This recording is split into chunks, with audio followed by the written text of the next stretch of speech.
Et voilà, j'ai craqué, j'ai remis mon t-shirt Negan. Je sais qu'il vous avait beaucoup plu. Est-ce qu'il a abusé ou pas, je sais pas trop. Mais moi, j'ai kiffé ce t-shirt. Et c'était obligé que je le remette dans une nouvelle vidéo. Et salut tout le monde, j'espère vraiment que vous allez bien. Moi, ça va super. Aujourd'hui, on se retrouve pour une nouvelle vidéo. Ça fait vraiment très longtemps que je vous dis que je vais vous en parler, que je vous dis que je commence à vous donner des petits indices et tout. La vidéo est enfin sortie, ça y est, c'est celle-là où je vous montre l'aire de chasse fini, plus ou moins fini. Il y aura des petites modifications au fur et à mesure de ma grosse colonie de Messor Barbarus. J'ai beaucoup de choses à vous dire, énormément de choses à vous dire, et il y aura d'autres suivis du coup qui vont suivre par la suite. Et j'espère vraiment que ça vous plaira. Voici donc la petite vitrine avec beaucoup de changements, ça a été un peu épuré. Les pieds de tonton, c'était obligé que je vous les montre un jour. Je vous l'avais dit que j'avais des pieds de hobbit, des gros pieds poilus. Bon, il y a quand même, il n'y a pas que des Messor Barbarus sur l'étage du haut. Il y a aussi une petite colonie là, une colonie ici. Mais en général, voilà, l'étage du haut, c'était normalement, je vais essayer de faire en sorte que ça soit surtout pour les Messor Barbarus. Alors, on va essayer de faire un petit récap. Ici, nous avons donc le Castle Rock. Voilà, avec des fourmis ici, des fourmis là. Relié donc par un tuyau jusqu'au dôme qui était vachement saturé. Bon, il est toujours à certains endroits et pas du tout à d'autres, donc maintenant il y a énormément de place et vous allez vite comprendre pourquoi. Et un tuyau qui passe là, j'ai dû percer dans la vitrine. C'est un tuyau, je le rappelle, juste provisoire parce que je le trouve pas très esthétique. Plus tard, je risque de mettre un gros tube acrylique ou des choses comme ça. Et on voit tout le trajet du coup des fourmis en train de passer là. Elles vont derrière mon canapé. On peut retrouver ici aussi un petit raccord pour les tubes avec les fourmis qui passent là. Les fourmis arrivent en dessous. Oui, Tati Céline a mis des pelotes de laine. Alors, pour ceux qui n'avaient pas vu l'ancienne vidéo, je vais vous faire un petit récap. Voici donc l'aire de chasse actuellement, comment elle est.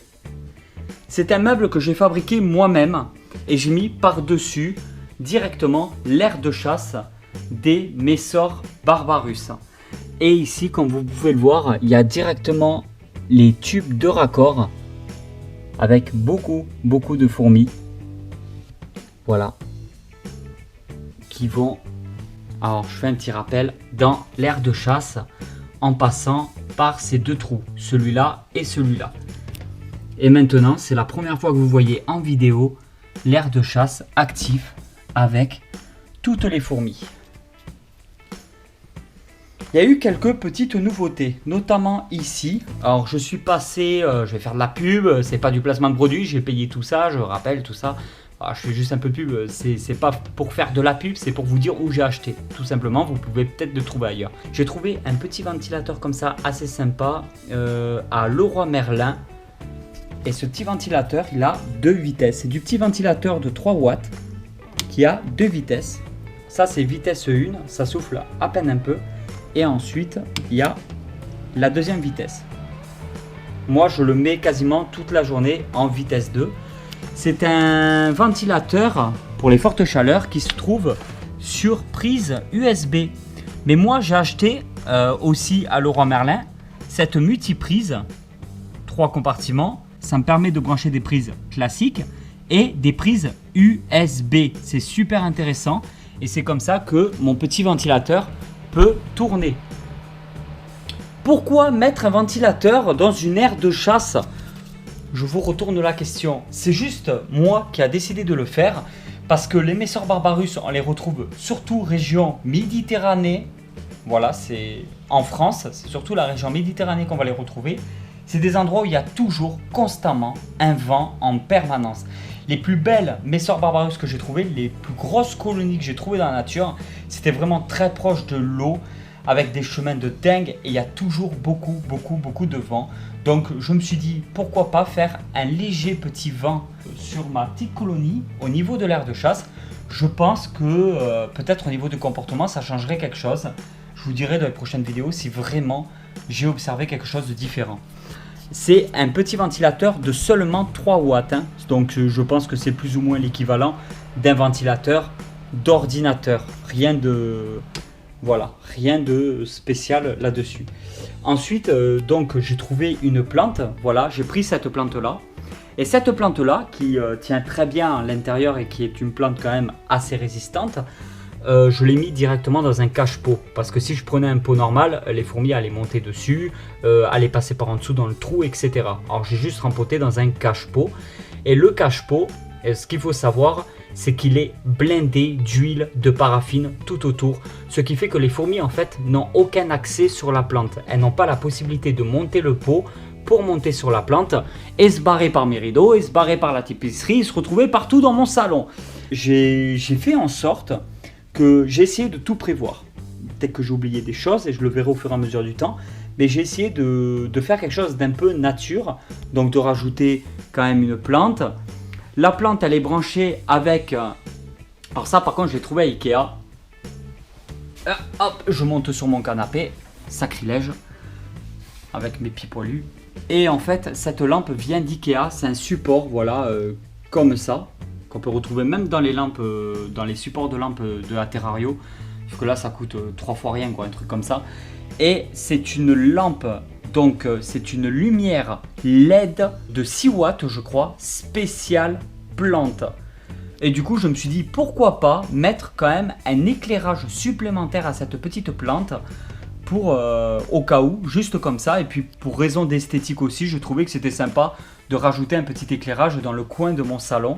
Pour la plante je pense que ça peut être que bénéfique.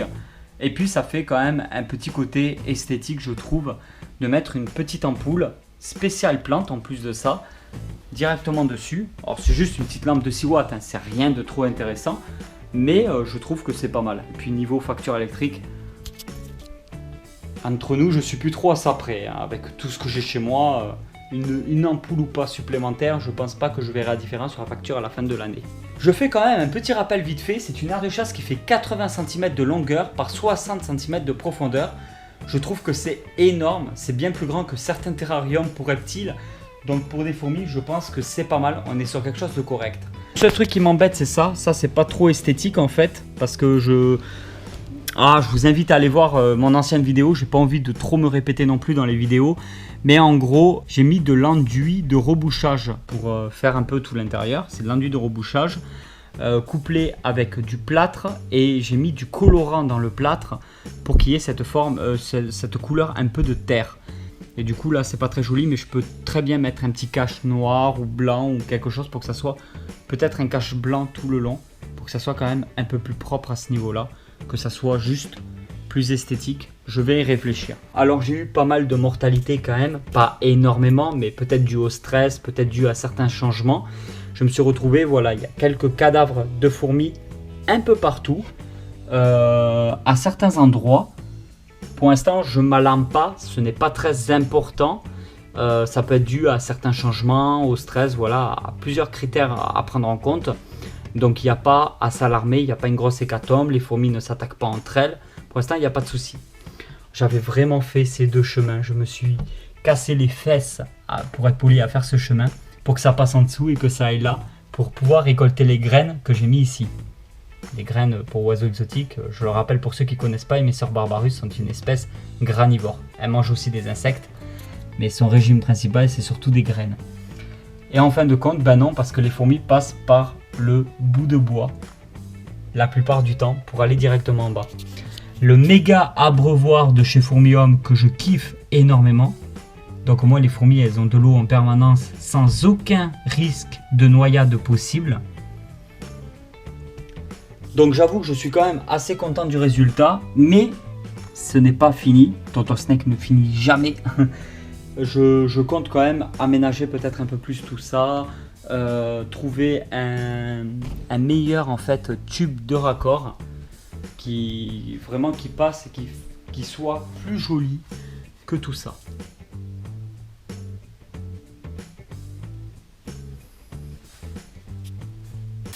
Une fois de plus, j'ai réussi à réaliser plus ou moins ce que j'imaginais, même si c'est pas parfaitement comme je le voulais et qu'il y a encore de gros défauts. J'espère avec le temps pouvoir m'améliorer et apporter des choses supplémentaires qui font que l'aire de chasse se retrouve vraiment beaucoup mieux. Je fais un petit rappel aussi, au niveau de l'anti-évasion, je n'utilise chez moi actuellement que de l'huile de paraffine que je mets tout le long ici. Et là, j'en ai profité pour mettre une sacrée couche. d'au moins ça d'épaisseur. Donc on va partir sur du 5-6 cm d'épaisseur d'huile de paraffine tout autour pour être sûr que les fourmis ne puissent pas partir. Parce qu'au moment où j'ai raccordé les tubes de raccord jusque là, les fourmis se sont empressées de venir et il y avait certains endroits où il y avait des manques au niveau de l'huile et du coup j'ai eu quelques petites fuites, quelques petites évasions les premières heures, le temps de vraiment en mettre partout. Après les fourmis aussi se sont calmées parce que les premiers jours les fourmis elles avaient rempli toutes les vitres, elles étaient toutes noires de fourmis, ça partait dans tous les sens. Voilà, il n'y avait pas encore les phéromones, il n'y avait rien de mis en place, les trajets n'étaient pas mis en place non plus, les fourmis elles ne savaient pas trop où elles allaient. Et je pense que c'est pour ça qu'il y a eu un petit peu par-ci par-là 2 cas de mortalité, mais rien de grave et d'alarmant actuellement. N'hésitez surtout pas à me dire ce que vous en pensez en commentaire, ça fera un petit peu partie de la question du jour. Qu'est-ce que vous pensez de cette installation? Qu'est-ce que je pourrais améliorer dans les prochains jours ou les prochaines semaines? Qu'est-ce que vous aimeriez voir aussi en vidéo par rapport à cette installation là? On pourrait peut-être commencer à faire des tests, peut-être des vidéos sur l'observation. Je pense que ça peut rendre très intéressant et un petit peu pédagogique notre petite aventure du mercredi par rapport à l'élevage des fourmis. Et voilà tout le monde, j'espère vraiment que cette vidéo vous a plu. Si cette vidéo vous a plu, vous pouvez toujours la soutenir de la façon qui vous semble être le mieux. Me laisser un petit commentaire, regardez ce qu'il y a dans la description, il y a peut-être des liens qui pourraient vous intéresser. Et je vous dis à très vite pour une nouvelle vidéo. Allez tout le monde, ciao ciao.